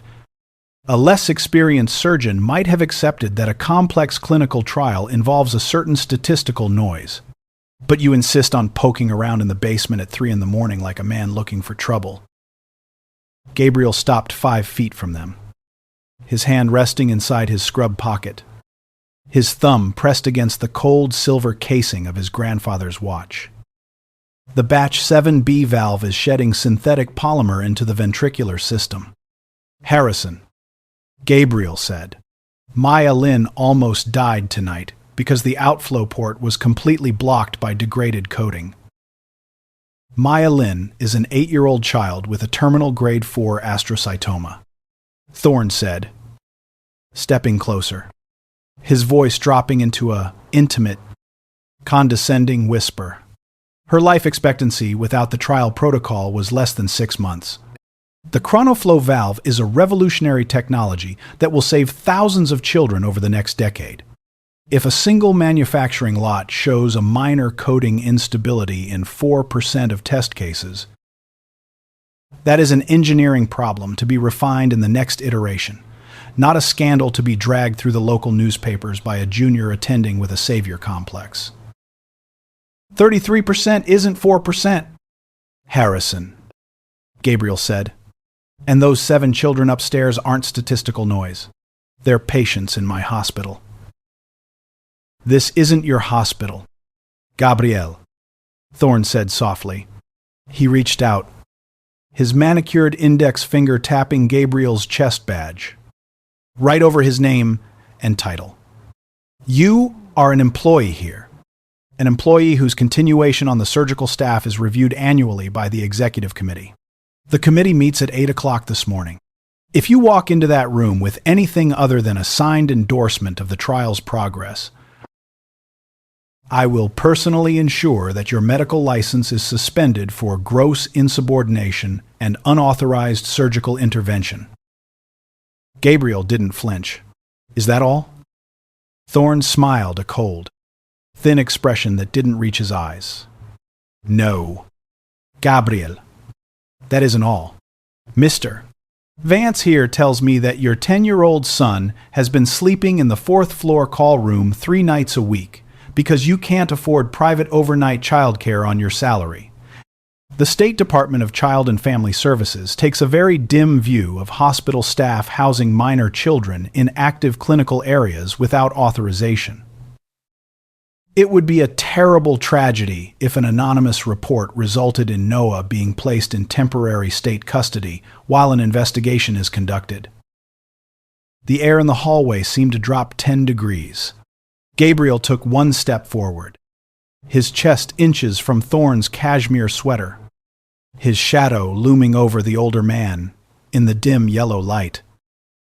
If you mention my son's name again, Harrison, Gabriel said, his voice dropping into a low, vibrating register that made the security guard's hand move instinctively toward his belt. You won't have to worry about the executive committee meeting at 8 o'clock. You'll be spending the morning in the trauma bay having your jaw reconstructed. Thorne's smile vanished, his pale face going slightly gray. But he didn't step back. 8 o'clock. Dr. Vance, he whispered. Bring your endorsement. Or pack your desk. The central nursing station on the 5th floor was quiet at 4:15 a.m. The computer screens glowing in the dim ambient light. The night shift staff moving softly between the glass-walled rooms of the PICU. Gabriel rounded the desk and found Sterling sitting at the primary workstation, a dark leather binder open in front of him, a pen in his hand as he reviewed a stack of transfer orders. Beside him stood 2 transport paramedics from an independent private ambulance service, their orange high-visibility jackets bright against the muted gray of the nursing station. What is this? Marcus, Gabriel demanded, gesturing toward the transfer paperwork. Sterling didn't look up immediately. He finished signing his name on the bottom of a carbon copy form, blotted the ink with a piece of white paper, and then raised his eyes to meet Gabriel's. It's a transfer order for Maya, Lynn, and the boy in Bay 2, Sterling said, his voice level and administrative. They're being moved to Staint, Jude's Children's Hospital in Memphis for specialized long-term recovery under the direct supervision of Dr. Thorne's research team. Staint, Jude's doesn't have an open pediatric ICU bed tonight. Gabriel said, I called their chief of staff 20 minutes ago about a different case. You're moving them to a private research facility in suburban Illinois so you can explant those batch 7B valves before the morning shift arrives and the floor staff realizes what's happening. Sterling signaled to the transport paramedics, who picked up their gear and walked toward Bay 4. Stand down. Gabriel. Sterling said, rising from his chair and stepping between Gabriel and the hallway leading to the patient rooms. This is an administrative decision made by the chief medical officer. The transfer is logged, authorized, and fully compliant with hospital policy. You're a black man from the west side of Chicago. Marcus, Gabriel said, his voice cutting through the quiet hum of the monitors. You went to the same state medical school I went to. You took the same oath in that auditorium in 2004. How do you sit in that chair and sign transfer orders that put 8-year-old children on a 2-hour ambulance ride in the middle of the night just to cover up a white billionaire's stock valuation? Sterling's face hardened, a muscle in his jaw twitching once. Hard, he stepped closer to Gabriel, bringing his face 6 inches from Gabriel's. Don't you dare preach to me about ethics. Gabriel, Sterling hissed in a harsh, low whisper. You think you're the only person in this building who cares about the patients? You think I like standing in boardrooms listening to Harrison Thorne talk to me like I'm his butler? I built this pediatric wing. I brought $40 million of research funding into this city, so kids from the West Side don't have to die on 6-month waiting lists for basic shunt surgeries. If I have to let Thorne fix a statistical discrepancy in a trial valve to keep those doors open, that is the price of keeping this entire system alive. The price is a child's life. Marcus, Gabriel said. The price is reality, Sterling snapped. You want to be the hero who burns the building down to prove he's pure? Go ahead. But when Thorne pulls his $11 million tomorrow morning, and the hospital board closes the pediatric neurosurgery division to cover the deficit, who's going to operate on those kids next month? You? In your kitchen with a pocket knife? I'm stopping those gurneys, Gabriel said, turning toward Bay 4. Try it, Sterling said, taking his phone from his pocket and tapping the screen twice. And I'll have you removed from the building in handcuffs before you reach the door. The red emergency strobe lights above the central PICU corridor began to flash at 4:42 a.m. They're harsh, rhythmic, pulsing, casting, long. Blood-colored shadows across the white walls and the glass doors of the patient bays. The sirens didn't chime. They dropped into the loud, dual-tone klaxon of a multi-system failure alert. Gabriel was already running down the hallway toward Bay 4 when the monitor speakers in Bay 2 and Bay 6 exploded simultaneously into the flat. Continuous screech of critical intracranial pressure warnings. All 3 of them! Nurse Brenda shouted, running out of Bay 2 with a crash cart, her face gray with panic. Bay 2, Bay 4, and Bay 6! The shunt valves are completely occluded. ICP in Bay 2 is 42 and rising. Gabriel skidded to a halt outside the main surgical supply cabinet between Bay 3 and Bay 4. He grabbed the stainless steel handle of the supply door and pulled. The electronic lock on the cabinet handle didn't click open. A small, square LED screen above the keypad flashed 3 times and locked into a bright, solid crimson display. Access suspended. Administrative hold. ID GV 9914. They've locked the surgical carts! Brenda screamed over the sound of the klaxons. The trocars and external drain kits are inside! Gabriel slammed his fist against the reinforced plexiglass window of the supply cabinet, the heavy glass vibrating against its steel frame, but refusing to crack. Through the clear panel, he could see 6 sterile ventricular drain kits sitting on the top shelf. 6 inches beyond his reach. Down the hallway. The glass doors of Bay 4 showed Maya Lin's small body beginning to posture again, her arms turning inward. Her monitor showing a heart rate dropping rapidly toward 30 beats per minute. Behind him, at the end of the corridor, the heavy double doors of the PICU swung open, and Dr. Harrison Thorne walked in alongside 2 uniformed security officers, a leather briefcase in his hand, a signed administrative suspension order visible in his breast pocket. "Get him off the floor." "Mr. Vance," Thorne said calmly to the security chief, pointing his finger directly at Gabriel. "Dr. Vance is no longer an authorized member of the medical staff." Gabriel stood in the middle of the hallway between the locked supply cabinet and the dying children behind the glass, his hands empty, his badge revoked, his chest heaving as the sirens roared through the ceiling vents above them. The security chief took 2 long strides across the linoleum, his heavy leather belt clanking, his hand reaching out to grab Gabriel's shoulder. "Dr. Vance, you need to step away from the cabinet and walk with us quietly to the administrative office." Gabriel didn't look at him. He didn't look at Thorne standing by the double doors with his leather briefcase and his cold, victorious smile. He looked through the glass of Bay 4 at Maya Lin's heart rate line dropping to 28. He looked at Nurse Brenda standing beside the crash cart with her hands shaking so hard she couldn't open the sterile glove packet. He looked at his own reflection in the locked plexiglass of the supply cabinet. A man in blue scrubs with 44 years of his grandfather's blood in his veins and 14 years of surgical skill in his fingers. Standing helpless in his own hospital, while a white billionaire and a corporate CMO used an administrative password to kill 3 children in 30 seconds. He reached into his chest pocket. His calloused fingers didn't find an administrative badge or a keycard.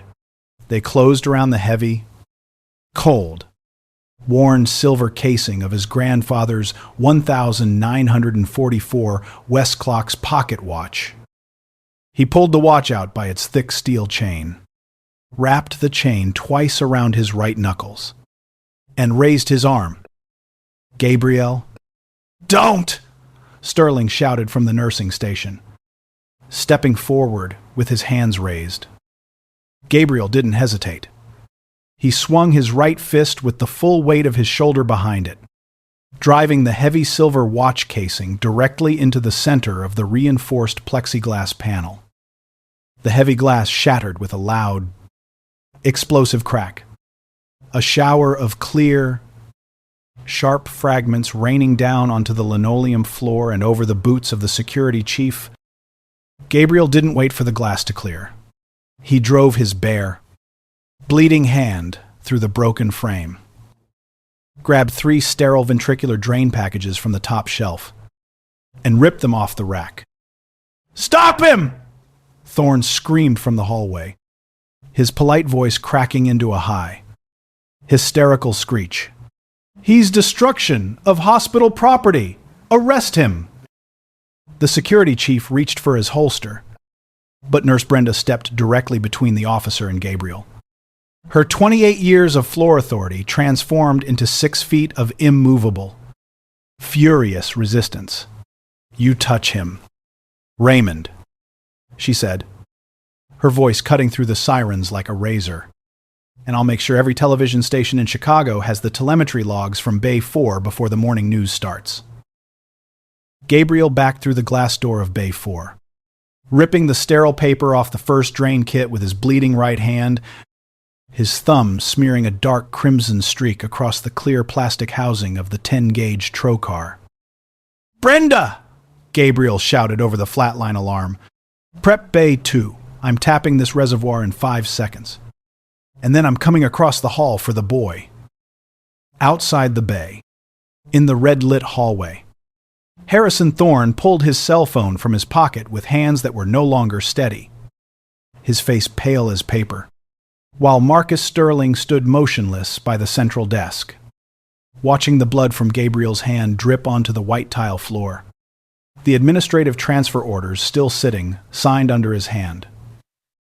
The sirens wailing through the ceiling vents as the clock on the wall clicked over to 4:51 a.m., 3 hours before the executive committee meeting, 3 minutes before the second child's heart stopped beating, and 40 blocks from the West Side flat where Noah's science textbook was still lying face down on the call room floor. Gabriel drove the needle into the reservoir. The fluid came out of Maya Lin's head in a steady, pulsing stream, filling the 10 cc syringe with clear cerebrospinal fluid until the red line on the overhead monitor dropped from 38 down to 11 in a single, shivering plunge. Pressure's down. Nurse Brenda Vance called out, her hands already securing the temporary external drain line with silk tape. Pupils are 4 millimeters and reactive. Heart rate rebounding to 76. Behind them, Dr. Harrison Thorne's voice cut through the PICU like a rusted saw. Mr. Vance, I gave you a direct administrative command. Arrest that man for destruction of hospital property and remove him from this bay immediately. Security Chief Raymond Vance didn't draw his weapon. The 6'4" retired state trooper stepped into the narrow gap between the bed and the door, looking at the blood dripping from Gabriel's right knuckles onto the white linoleum, then at the monitor where the 8-year-old girl's heart rate was smoothing into a steady, rhythmic bounce. I've been on duty at this hospital for 12 years. Dr. Thorne, Raymond Vance said, his voice dropping into a flat, heavy gravel. I've seen doctors make mistakes, and I've seen doctors make excuses, but I ain't ever put handcuffs on a man while he was pulling a child back from a flatline.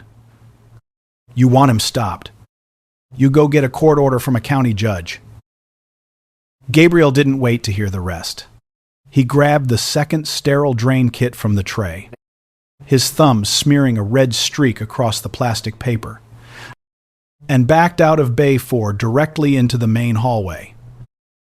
Bay 2, Gabriel said to Brenda, his voice level, unhurried, the adrenaline in his blood converted into the cold.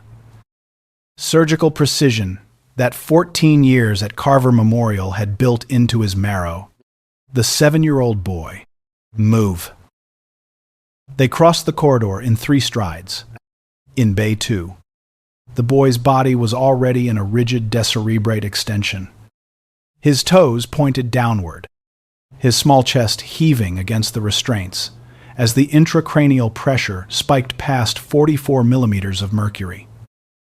Gabriel didn't ask for a local anesthetic. He swabbed the scalp behind the boy's right ear with iodine, identified the small silicone bulge of the chronoflow reservoir under the skin, and drove the 10-gauge trocar straight through the center of the valve. The plunger didn't rise smoothly. When Gabriel pulled back on the syringe, the fluid that entered the cylinder wasn't clear.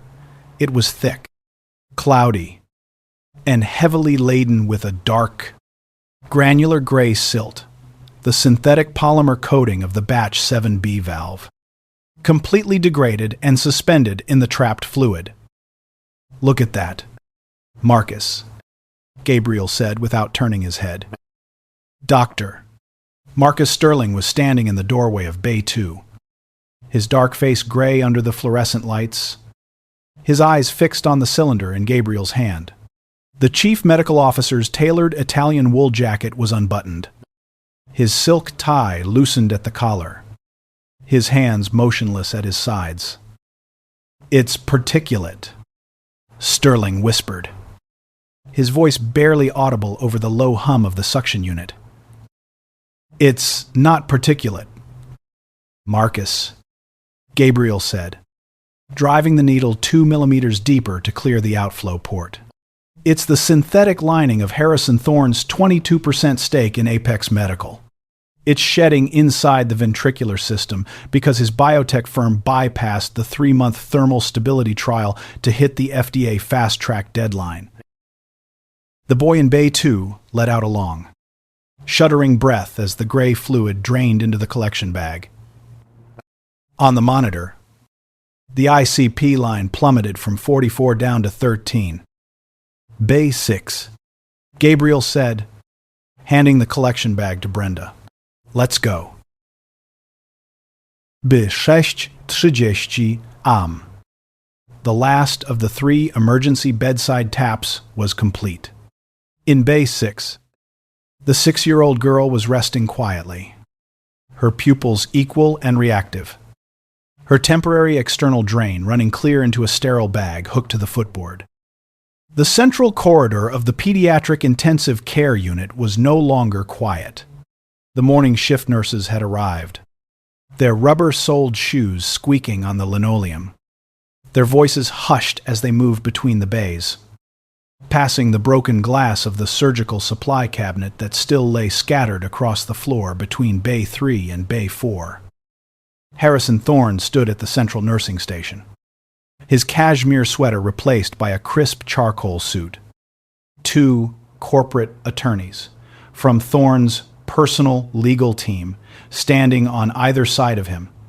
Beside them stood 3 members of the hospital's board of directors, their expressions tight, their eyes shifting nervously between the PICU monitors and the shattered glass on the floor. It's an open and shut case of gross professional misconduct, Thorne was telling the board members. His voice clipped, loud enough to carry down the hallway to where Gabriel was washing his hands at the scrub sink. Doctor.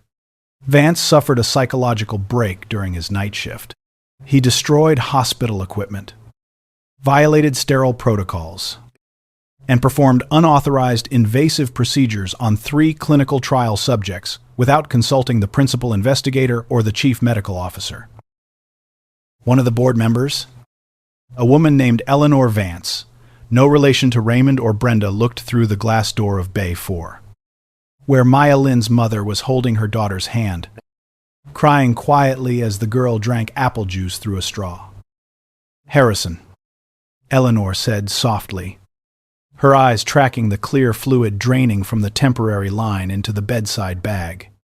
The children are conscious. Their pressure readings are normal. The children were stabilized by the trial protocol's natural variants, Thorne snapped, his manicured finger tapping the mahogany desk counter. Dr. Vance's reckless interventions jeopardized an $85 million acquisition that this hospital's pediatric research wing depends on for its survival. At 8 o'clock, the executive committee will meet in the 12th floor boardroom to formally revoke his privileges and terminate his employment contract. Mr. Vance from security has already been instructed to ensure he does not enter the executive wing. Gabriel turned off the water with his elbow. He pulled 3 paper towels from the dispenser, dried his hands carefully, and walked past the nursing station toward the stairs. His right hand was wrapped in white gauze, a dark red spot blooming through the center where the plexiglass had cut his palm, his scrub shirt stained with dried blood and iodine. He didn't look at Thorne. He looked at Marcus Sterling, who was standing 3 feet away, holding a manila folder containing the raw telemetry logs under login ID, MS 4412. 8 o'clock. Marcus, Gabriel said as he passed. Don't be late. The call room on the 4th floor was bathed in the pale, cold light of an October sunrise filtering through the narrow window blinds. Noah was awake, sitting on the edge of the vinyl cot with his shoes already tied, his science textbook packed neatly inside his backpack. He looked at his father's wrapped hand, then at the bloodstains on the front of Gabriel's scrub shirt. Did Dr. Thorne call the police? Noah asked, his 10-year-old voice small in the quiet room. Gabriel sat down on the desk chair, the springs groaning under his weight, and reached out with his uninjured left hand to pull his son closer. No. Noah. Doctor. Thorne doesn't call the police. He calls lawyers. Are we going home? Not yet, Gabriel said, He reached into his scrub pocket with his left hand and pulled out the shattered 1944 Westclock's pocket watch. The heavy silver casing was dented deep along the rim where it had struck the plexiglass frame. The clear glass crystal was completely gone, leaving the pale enamel dial exposed to the air. The long steel second hand was bent slightly upward at the tip, hovering 2 millimeters above the black Roman numerals. Noah reached out, his small fingers carefully touching the dented silver edge. "It's broken, Dad." Gabriel held the watch close to his son's ear. Inside the dented casing, beneath the exposed gears and the bent steel hand, the small mechanical balance wheel was still oscillating with a tight, rapide, metallic click. Tick-tick-click. Tick-tick-click. "The glass is gone, buddy," Gabriel whispered, running his thumb over the shallow, hand-engraved lettering on the back casing times. "First, do no harm. Second, hold the line." And the casing's dented. But the gears were built in 1944 out of American steel. It takes more than 3 inches of cheap plexiglass to stop the balance wheel. Noah looked up at his father's face. "Are you going to the meeting upstairs?" "I'm going to the meeting," Gabriel said. He placed the shattered watch back inside his chest pocket, right over his heart. "You stay here with Nurse Brenda until I come back down. She's got fresh biscuits from the cafeteria." "Dad?" "Yeah." "Noah?" "Don't let them take your badge," the boy said softly. "You earned it." Gabriel smiled a tired, quiet expression that reached his eyes for the first time all night. "They didn't give it to me, Noah, and they can't take it back." The 12th floor boardroom at Carver Memorial looked less like a medical facility and more like the executive suite of a Manhattan hedge fund. Floor-to-ceiling windows looked out over the gray, smog-choked skyline of South Chicago, illuminating a 20-foot polished mahogany conference table surrounded by 12 high-backed leather chairs. At Dilaton 0 Lime AM, Dr. Harrison Thorne sat at the head of the table, his legal team seated on his left. 3 representatives from Apex Medical in tailored blue suits seated on his right. The 4 hospital board members sat along the far side, their faces pale, their hands resting on copies of the administrative termination order Thorne had prepared. "We have a quorum," Thorne said, his voice smooth, professional, his fingers adjusting the gold signet ring on his right hand. "The order before you details the immediate termination of Dr. Gabrielle Vance for cause, effective 8 a.m. this morning. In addition, Apex Medical has agreed to finalize the acquisition of the ChronoFlow patent portfolio contingent on the board's unanimous endorsement of the trial's safety record." He raised his pen. "If there are no further questions, we will take the vote." The heavy double doors at the end of the boardroom didn't knock. They swung open with a slow, heavy creak that made every head at the table turn simultaneously. Gabriel walked in. He hadn't changed his scrubs. The front of his blue shirt was still stiff with dried blood and brown iodine stains. His right hand was bound in white surgical tape, his dark face unwashed, his eyes bloodshot from 26 hours without sleep. Behind him walked Nurse Brenda Vance, carrying a blue plastic storage tub filled with 4 sealed sterile pouches, and Security Chief Raymond Vance, who took up a position directly inside the doorway, his arms crossed over his chest, his eyes fixed on Harrison Thorne. "Dr. Vance," Thorne said, his voice dropping into a cold, dangerous register as he stood up from his chair. "You are currently suspended from this facility. You have no standing to enter this room. Mr. Vance, remove him." Raymond Vance didn't move an inch. "I'm off the clock. Dr. Thorne I'm here as a member of the Hospital Workers Union Observation Team. Gabriel walked to the center of the mahogany table. He didn't sit down. He reached into his scrub pocket, took out 3 sealed glass pathology vials filled with gray, cloudy fluid, and set them down directly in front of the lead representative from Apex Medical. Beside the 3 vials, Gabriel set down the shattered 1944 Westclock's pocket watch, its exposed steel gears glinting in the morning light against the polished mahogany wood. Those are the ventricular tap samples from Bay 2, Bay 4, and Bay 6, taken between 4:30 and 6 o'clock this morning. Gabriel said. He didn't raise his voice.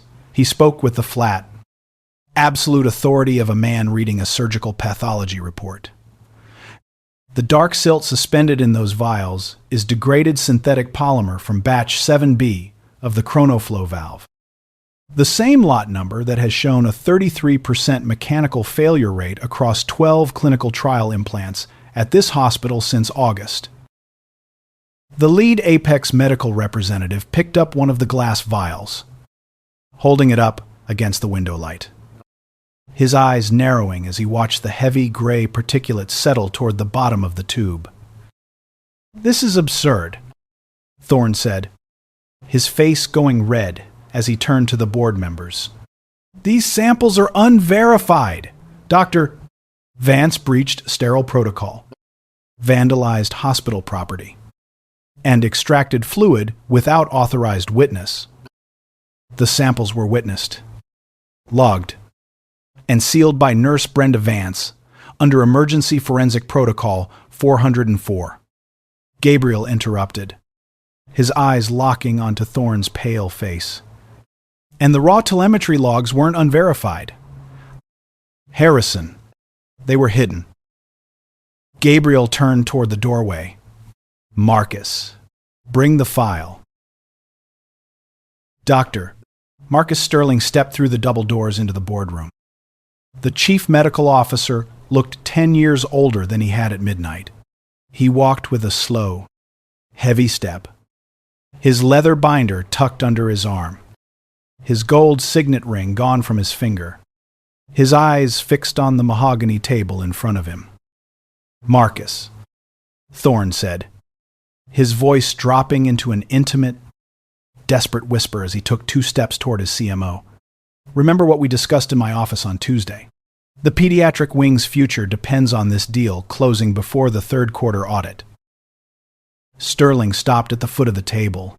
He looked at Harrison Thorne, then at the 4 hospital board members, and finally at Gabriel, whose right hand was still wrapped in blood-stained surgical tape. "I grew up on 79th and Essex." "Harrison," Sterling said softly, his voice trembling slightly before settling into a clear, steady cadence that echoed off the high glass windows. "My mother worked 2 jobs as a nurse's aide at Cook County Hospital to pay for my tuition at St. Two. Ignatius. When I passed my board exams in 2004, she told me that the only thing a black doctor in Chicago owns that nobody can buy from him is his name." Sterling opened his leather binder and pulled out a single white USB memory stick, setting it on the table beside the shattered Westclock's watch. "That drive contains the complete, unredacted system audit trail for the electronic health record system from August 1st through 5 o'clock this morning," Sterling said, looking directly at the lead Apex Medical representative. "It shows 16 separate adverse event entries for batch 7B microshunts that were manually marked. Resolved, administrative review, using my personal login ID, MS 4412. Those overrides were executed from the administrative terminal in Dr. DOC Thorne's private office on the 11th floor." The boardroom went completely, terrifyingly silent. The lead Apex Medical representative set the glass vial down on the table with a soft, definitive click. He stood up, closed his leather briefcase, and looked at Harrison Thorne with an expression of cold, corporate disgust. The acquisition is terminated, effective immediately, the Apex representative said. Our legal team will be contacting the regional office of the Food and Drug Administration before noon. Marcus. You fool! Thorne screamed, his face contorting into a mask of pure, hysterical rage as he slammed his hands against the mahogany table. You've destroyed this hospital! You've destroyed your own career! No, Harrison, Gabriel said, stepping forward until he was standing inches from Thorne across the table. He saved his soul. You just lost your investment. By 11 o'clock that morning, the blue emergency strobe lights had been replaced by the bright, clean sunlight streaming through the windows of Pediatric Intensive Care Unit Bay 4. Maya Lin was sitting up in bed, her small hands holding a plastic cup of orange juice. Her mother sitting on the edge of the mattress, brushing the girl's long dark hair with a blue plastic comb. Across the hallway in Bay 2, the 7-year-old boy was watching cartoons on the wall-mounted television. His father sitting beside him in the armchair, sleeping soundly for the first time in 3 days. In the PICU Central Corridor, 2 federal agents from the FDA's Office of Criminal Investigations walked Dr. Harrison Thorne out through the double doors, his hands secured behind his back with plastic zip ties, his cashmere sweater draped over his forearms to hide the restraints from the local news crew waiting by the lobby elevators. Dr. Marcus Sterling stood by the scrub sink, holding a manila envelope containing his formal resignation as chief medical officer. He looked up as Gabriel walked out of Bay 4, his gauze bandage replaced by a clean white dressing. The board voted 20 minutes ago. Gabriel, Sterling said softly. They're revoking the administrative hold on Batch 7B and authorizing the immediate explantation and replacement of all 7 microshunts with standard titanium valves. They also named you Interim Chief of Pediatric Neurosurgery. Gabriel stopped by the scrub sink, looking at the man he had known for 20 years. Are you leaving? Marcus? I have a meeting with the state licensing board at 2 o'clock. Sterling said, a small, tired smile touching his lips. I'm turning over the MS. 4412 logs myself. I don't know if I'll keep my license, Gabriel, but for the first time in 5 years, I can look at myself in the mirror when I shave. Sterling extended his hand. Gabriel looked at it for a second, then reached out with his left hand and took it, holding it firmly. Take care of yourself. Marcus, Gabriel said. Take care of those kids. Gabe? Sterling replied, turning and walking down the hallway toward the stairwell, his manila envelope tucked under his arm. At 4 o'clock that afternoon, the sun was beginning to drop toward the western horizon, casting long, golden shafts of light across the 4th-floor call room. Noah was asleep on the vinyl cot, his head resting on his arm, his science textbook open to a chapter on structural mechanics. Gabriel sat at the desk, a small pair of jeweler's screwdrivers and a magnification loupe laid out on a white paper towel in front of him. With slow, painstaking care, he had straightened the bent steel second hand of his grandfather's 1944 Westclock's pocket watch, fitted a new clear acrylic crystal into the dented silver rim, and polished the hand-engraved casing until the old steel shone like new under the desk lamp. He picked up the watch, holding it in his palm, feeling the steady, rhythmic vibration of the balance wheel against his skin. Tick-tick-click. Tick-tick-click. The door of the call room opened softly, and Nurse Brenda Vance stepped inside, carrying 2 paper cups of cafeteria coffee and a small white cardboard box tied with red string. Maya Lin's mother left these for you before they transferred her to step down. Brenda whispered, setting the box on the desk beside the watch. Homemade almond cookies. Gabriel smiled, picking up one of the coffee cups. How are the other two? Bay 2 and Bay 6 are both stable, Brenda said, leaning her shoulder against the doorframe. Her tired eyes warm as she looked at Noah sleeping on the cot. The replacement surgeries are scheduled for 9 o'clock tomorrow morning. You're primary on all three. She looked down at the silver watch sitting on the paper towel. He'd be proud of you. Gabriel, your grandfather. Gabriel picked up the watch, his thumb moving over the hand-engraved letters on the back casing. He used to tell me that the world is full of men who think they can buy the truth if they have enough money. He said, the only job of an honest man is to make sure the truth costs them more than they're willing to pay. You made Thorne pay every cent, Brenda said softly. No, Brenda, Gabriel said, looking out the window at the south side skyline, glowing gold in the evening light. The truth didn't cost Thorne anything he actually earned. It just took back what he stole from those children. He clipped the silver watch chain back inside his scrub pocket, right over his heart, where the steady, unyielding ticking of 70-year-old American steel kept time against the quiet rhythm of his son's breathing. The cruelty in that hospital wasn't born of a sudden madness. It was the quiet, calculated arrogance of men who believed that human lives could be converted into statistical margins and liquidated for an acquisition deal. Dr. Harrison Thorne looked at an 8-year-old child with a brain tumor and saw an acceptable failure rate. Dr. Marcus Sterling looked at a corporate title and forgot the state medical school oath he had sworn in 2004. But Dr. Gabriel Vance proved that when a man stands on the firm ground of his own integrity, armed with nothing more than a surgeon's hands, a grandfather's watch, and an absolute refusal to look the other way, even the most expensive lies will shatter against the truth. This story is a work of fiction, but the pattern it reveals is playing out in corporate boardrooms, private hospital networks, and administrative offices across this country every single day.